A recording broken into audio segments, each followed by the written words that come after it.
understand that we had to do it in COVID because there was a health risk. But I do not see any particularly good reason for us to allow it now. It seems to only be applicable to Senator Bato para makaboto si Senator Bato dahil nagtatago siya. Now, for someone who is actually a fugitive from justice, na hinahanap ng pulis, na hinahanap ng Interpol, at may arrest warrant galing sa ICC, palagay ko, hindi siya dapat magbumoto. Hanggat dumating siya dun sa Senado. Kung he's willing to take the risk like he did the last time, yung pag-usapan yun. Basta nandyan siya. So, it has been the long-standing tradition of the Senate is that you are not physically present on the floor when a vote is taken, that you cannot in fact vote. Again, COVID gave us a different outlook in terms because we were concerned about health and safety at that point. We do not have those concerns now about health and safety. Good day mga kababayan. I listened carefully to the President's statement regarding remote voting. And honestly, I think there is a bigger question that deserves discussion. Mr. President, with due respect po, parang may problema po ako sa logic ng statement ninyo. Kasi ang pinag-uusapan ng Senado ay remote voting at Senate procedure. Pero ang naging sentro ng inyong argumento ay si Senator Bato de la Rosa. At dito po ako napaisip. Sandali lang po. Magkaiba po ang dalawang issue na iyan. Ang unang issue ay may authority ba ang Senado na pag-usapan at amyendahan ang sarili nitong rules. Ang pangalawang issue ay ano ang legal status ni Senator Bato de la Rosa. Magkaibang usapin po iyan. Mr. President, if your argument is that Senator Bato is hiding, that he is a fugitive, that he is being sought by authorities, and that there is an ICC warrant against him, then respectfully po, hindi na Senate procedure ang pinakamalaking tanong dyan. Okay? The bigger question becomes, ano ang ginagawa ng executive branch? Because under Article 7, Section 17 of the Constitution, the President shall ensure that the laws are faithfully executed. Ibig sabihin po, ang executive branch ang may primary responsibility sa law enforcement.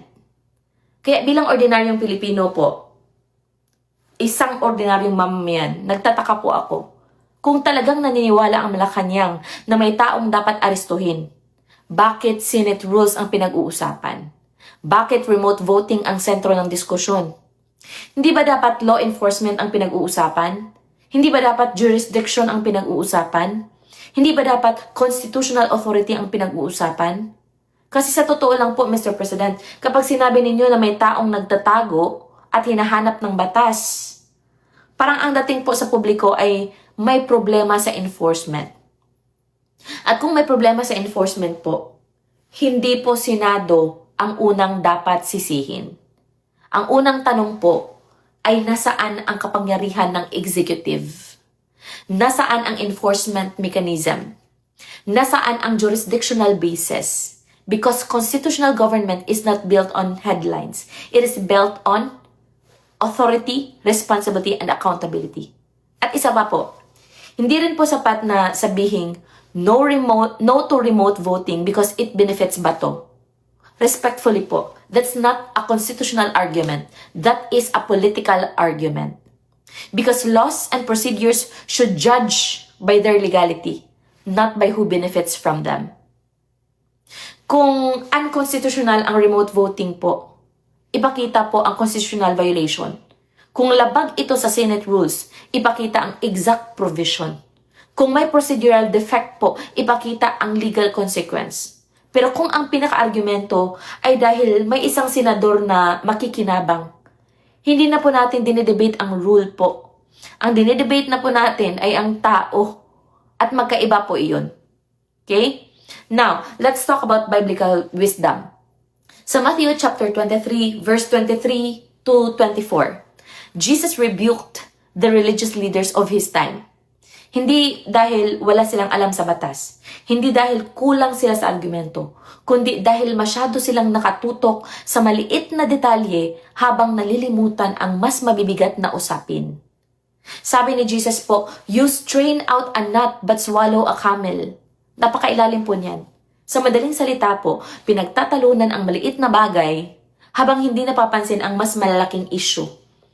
At ito ang tanong ko po, kung ang sentro ng usapan ay remote voting, pero ang argumento ay umiikot sa isang senador lamang, hindi ba natin nalilimutan ang mas malaking constitutional question? Kung ang buong debate po ay nauuwi sa personalities, hindi ba natin nalilimutan ang institutional question? Kung ang usapan po ay puro kung sino ang makikinabang, hindi ba natin nalilimutan kung ano talaga ang legal basis? Because good governance is not supposed to be personality-centered po. It should be principle-centered. At para sa akin, iyon ang paalala ng Matthew 23. Do not become so focused on the political personality that you lose sight of the constitutional principle. Do not become so focused on the optics that you forget the institution. And do not become so focused on the person that you stop examining the rule itself. Maraming salamat po.